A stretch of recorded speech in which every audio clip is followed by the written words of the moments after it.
deluxe barbecue, please. Pour me another. Wow.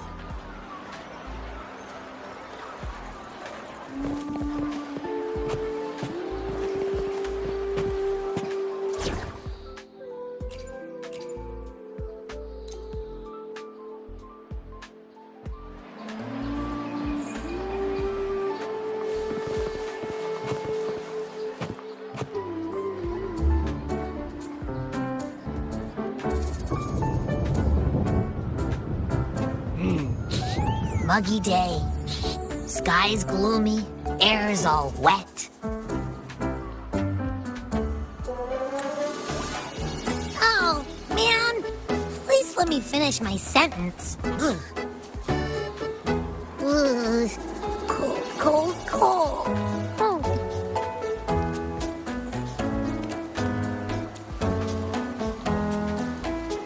All right. I'm famished. We barely had a bite sprinting all the way here from Laguna. Whoa! Pinch me! This is a feast and a half!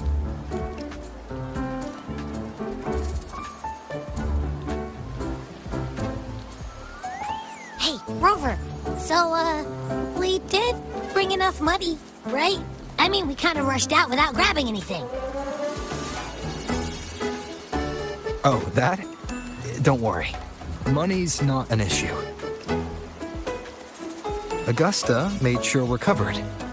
All our food and lodging here in Septimont is billed straight to the F4's palace. But I think the owner might have overdone it a little. Ha! Better get used to it. You're the champ of the Great Aegon. And you know me, if food's on offer, I'll be a scoffer. Yeah, no leftovers, guaranteed.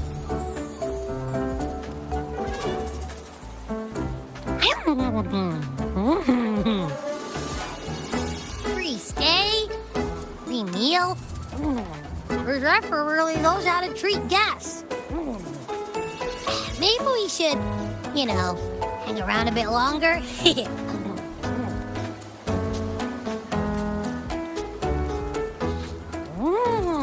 This smells amazing!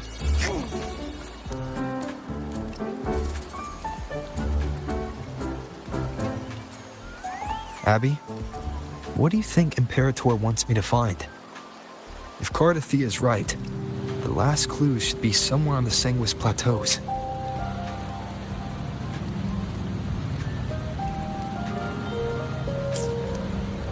We're so close to the finish line, just one step away. But our pace is slowed. Relax. We're already back in Septimont. What's the rush? I remember Lupa said there's this weird blight cloud hanging over the Sanguis Plateaus.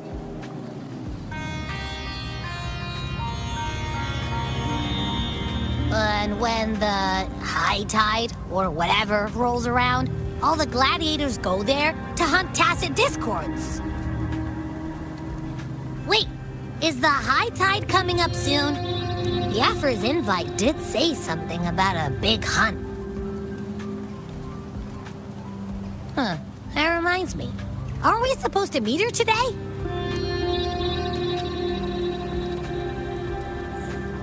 A messenger came this morning. Augusta is dealing with an emergency, so our meeting's postponed. It looks like it'll be a while. An unexpected change. It's throwing everything off course. I don't like the feel of it. And why me for this hunt? If it's about the Great Aegon, the messenger said none of the other gladiators were invited.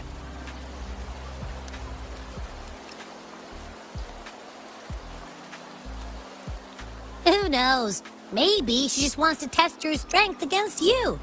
Typical Septimontian, right? You think so? I've only met her a few times, but I doubt she acts on such simple impulses. And as the F4, Is she really in a position to do whatever she wants? Guessed from afar, you possess eyes as clear as crystal. But what troubles you so that eyes once bright as the highland sky now darken with rolling clouds?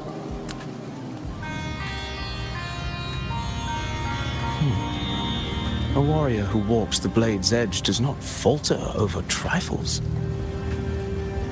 The clouds, if I may guess, are cast from the throne. At the peak of Capitolini Hill, beneath the pale walls of the Ephes Palace, secrets lie buried. And the most intricate among them are those born from the pursuit of power. Even one as honorable as the Epher must learn when to be ruthless. In Septimont, a city forged in iron and blood, anyone who seeks the throne without knowing the cost is no better than a lamb marching to the butcher's knife.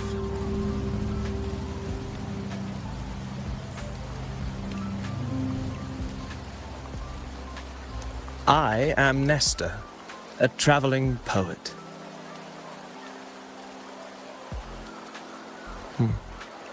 The rains in Septimont never seem eager to leave this season.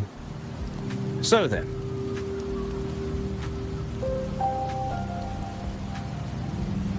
if you are curious about the Epher, then allow me to say that nothing would honor me more than to offer even a modest service to the champion of the great Aegon. Wait, how do you know he's the champion?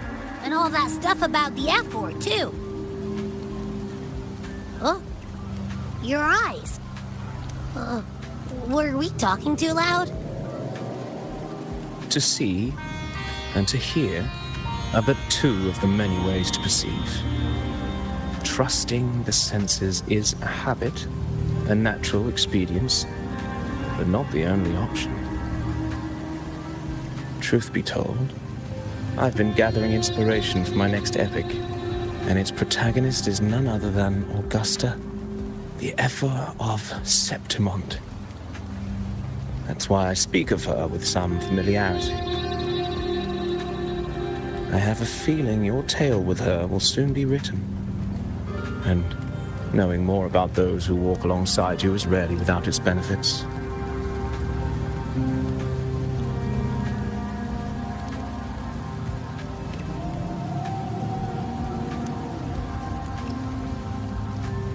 Augusta, a girl of humble birth, a resonator of modest talent, a commoner without noble patronage, and yet, from the den of wolves that is Septimont City, she rose and eventually claimed her place.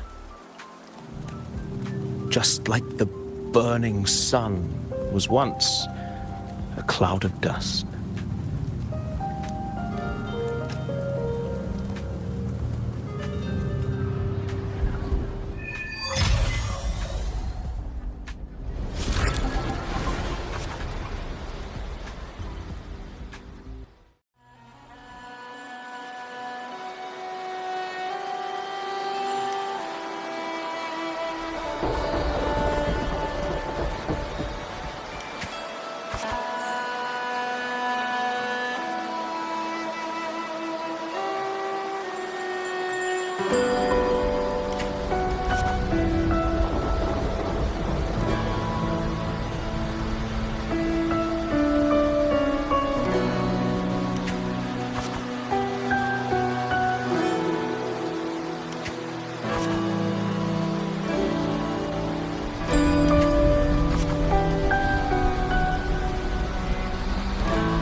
Fail enough times, and you might eventually succeed.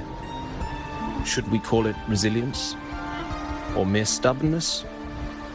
Or perhaps, for a girl who has lost everything, there was never a second option.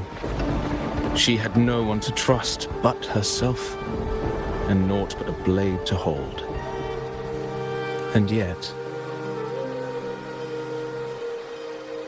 as the first stanza of an epic, this is nothing extraordinary.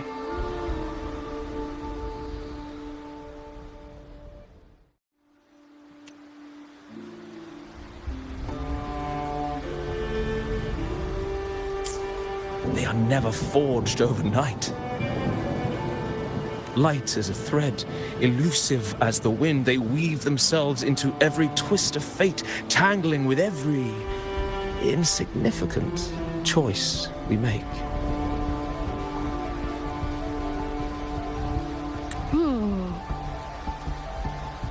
I don't know. It's just unbelievable. The Augusta he's talking about, and the F-word we saw in the arena. No way they're the same person. A girl far from home, arriving in the city upon Capitolini Hill in pursuit of strength. No title, no status, no wealth.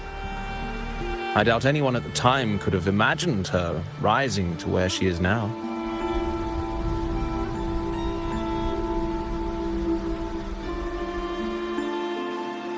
Do you mean Kato? Do you believe Kato handed her that final victory on purpose, and that his scathing words were a test of her resolve?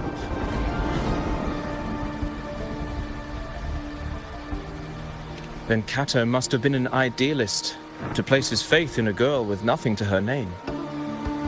Now, why don't we keep this question in mind and see where the story leads us?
merely the rough shape of a short epic. This is all I can offer about the Ephor.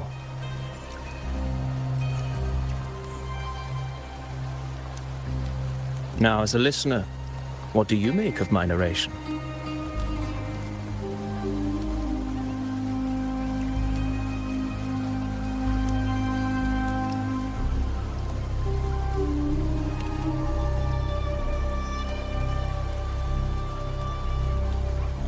I appreciate your kind words, my generous listener. I am only a humble wordsmith, spinning verses and rhymes. The essence of poetry is granted by those who dare defy their fate. But there is one thing I must confess. Through my words, your knowledge of the Ephor is partial, at best. Poetry can only offer a glimpse of the true story, the reality of people, events, and things slips beyond the grasp of words. I do not belong in the pages of the epic, so I remain confined to the observer's gaze. I can imagine events and emotions unfold, but I cannot truly recreate them.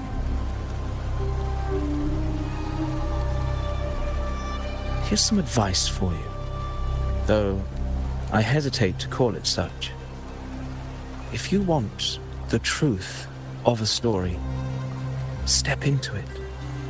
Become part of it. The opportunity stands before you now. As I've said, the tale between you and Augusta, the hero of Septimont, is only now turning its next page.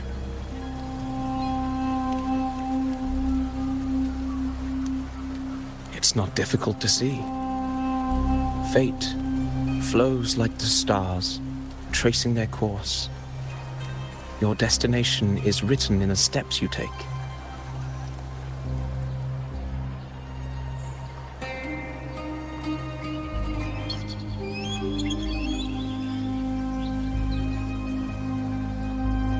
The rain is passing. I hear it ceasing its symphony upon the earth. It is time for farewells.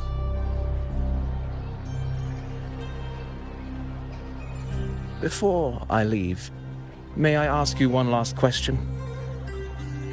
What is it that has lifted Augusta to the seat of power? What is it that makes a ruler?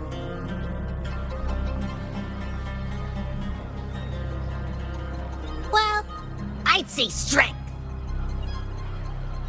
Let's be real. There's no way Augusta could have passed those trials without strength. Rover, what do you think?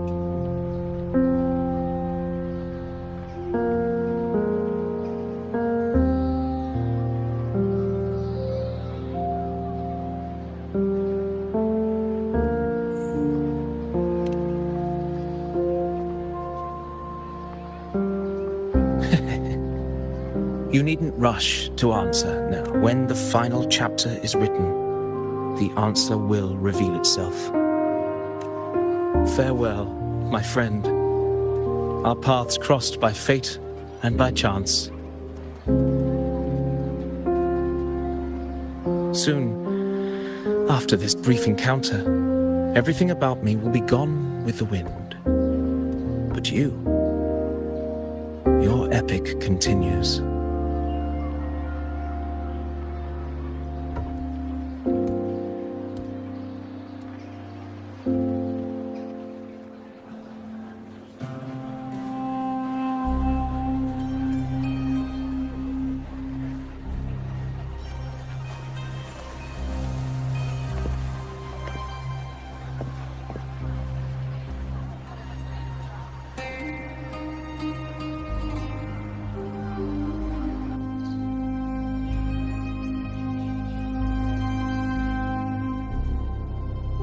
Your Excellency, you have indulged her too much.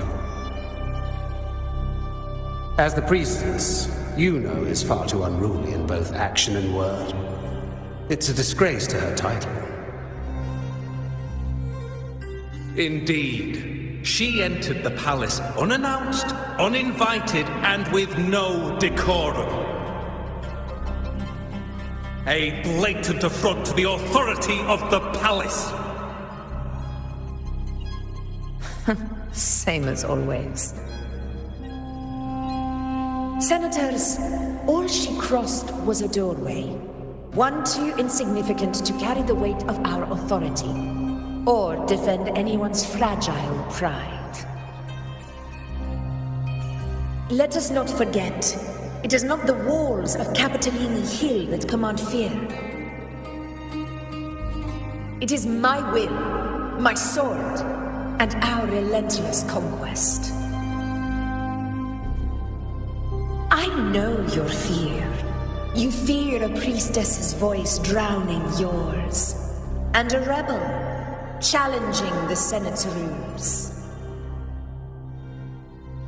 But listen well.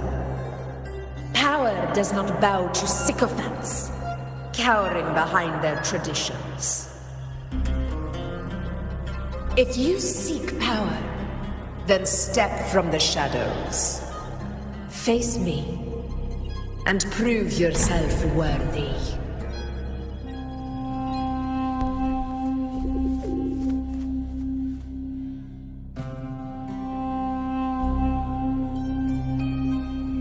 Took you long enough, Augusta. Handling the senators takes time. You know that. Well, to keep our esteemed priestess from waiting, maybe next time I'll just leave them to their own devices. I'll make sure they record every detail of your feat and relay it. Priestess Iuno, unruly behavior, left Tetragon Temple without permission and trespassed into the Ephor's palace. I wonder, who will lose it first? Lilibet or you? Let those old foxes report me all they want. If they step into the tetragon left foot first, I'll shoot the left. Right foot first, I'll shoot the right. Hey, I'm with you on that one. The Senate should be reminded now and then that the Tetragon's kindness is not a reason to take Priestess Yuno lightly. Why didn't you wait there? I had everything handled. We depart for the hunting ground tonight. If anything changed, you could have reached me by my terminal. You didn't need to come all the way here. I want you free of duty until that day arrives. You're overthinking it, Augusta. I'm here to see that person. Grandmother Lilibet said his fate is one of unknowable void.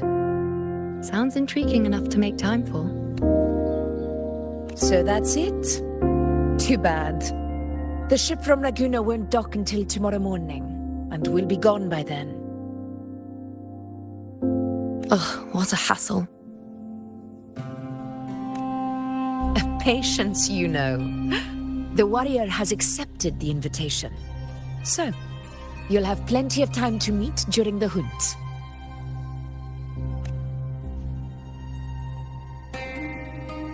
Is there something else you want to say?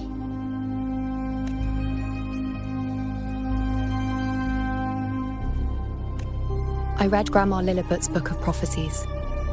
The hunt and our plan, neither end well.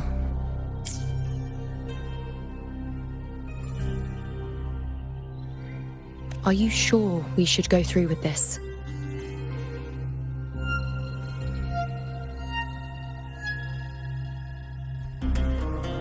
Risk does not trouble me. Peril simply requires greater strength. But really, when did you start caring about the temple's traditions?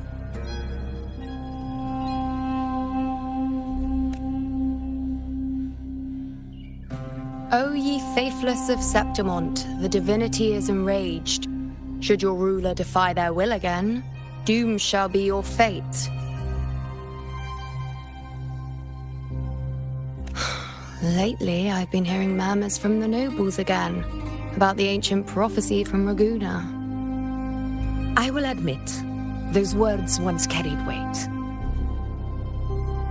But when our ancestors crossed the waters and climbed these hills, Raguna's divinity didn't get a seat on the ship. And the priestesses all said the prophecy was incomplete. Only the hero of heroes, wielding extraordinary power, risen from the dark tides, shall bring eternity to Septimont. Then shall the waters quiet, the tempest still, and glory return with the blood of the old king. Do not forget, this is the other half of the prophecy. Fabius, Attilius, Valeria, one after another, these heroes have saved Septimont from the brink of ruin. As long as a hero stands, no disaster can break this eternal city. What if this time is different? What if ruin is our fate?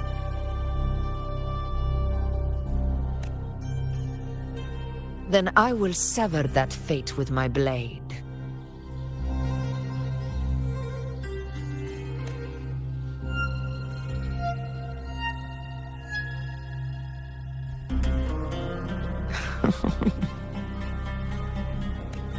What's so amusing? So, the fearless priestess Iuno can be frightened after all. But it's fine. If you're afraid, don't push yourself. I can handle this alone. Most revered priestess, wait for me in the temple. I shall return victorious. Frightened. Me? If anything, it's you, trying to shut me out and face it alone. Fine. Go ahead. You'll come back to me sooner or later. That I can't deny. I knew it. So you do need me for this hunt. Thank you. You know.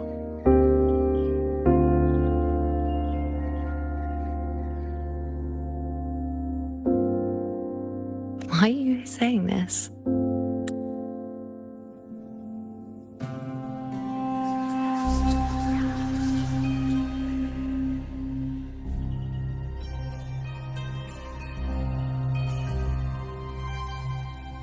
The storm is coming. Come, you know my friend. The best way to greet a storm is to walk straight into it.